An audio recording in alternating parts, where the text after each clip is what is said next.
Floodwater is now stopping traffic just north of Kansas City. Chopper 5 flew over I-29 where it goes through St. Joe.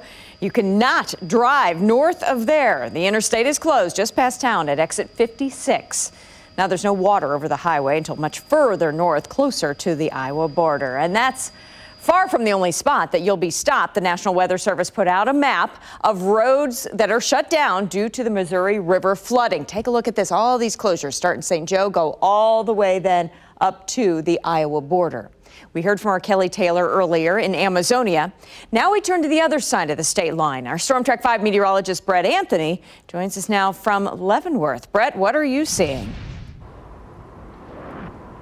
Hi, Carolyn. Good afternoon, everyone. Well, we are along the banks of the Missouri River here at Riverfront Park in Leavenworth, and we have seen just an inordinate amount of debris running downriver. And, of course, all of that is likely from Nebraska and northern Missouri. And likely what this tells us is that the places where the levees were breached up north and that water spread out into those agricultural lands, those farm fields, or even into those communities, it's now starting to pull back into the channel and running all of this debris back down here. I want to show you, kind of give you an idea of just where we sit in terms of the amount of water right now, the level, and where it's going to go. Okay, so typically, if the river was normal, I'd be able to walk from here out to that pylon before I'd run into water. And then the other pylon, the water would be on that side. So you can see the water's go up all the way here to this bank. This would typically be all dry land. The red mark there is where the river crested in the historic flood of 1993.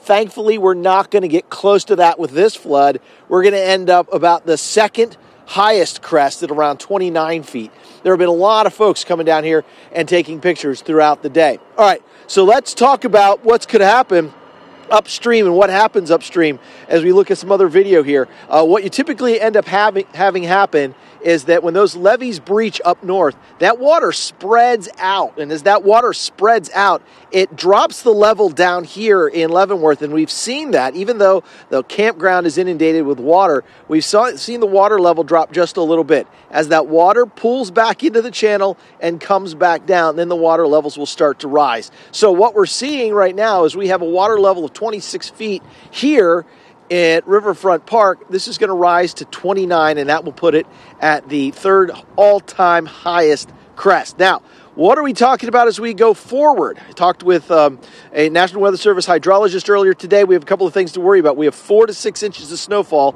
still on the ground in South Dakota that has to melt. We're heading into the rainy season of spring.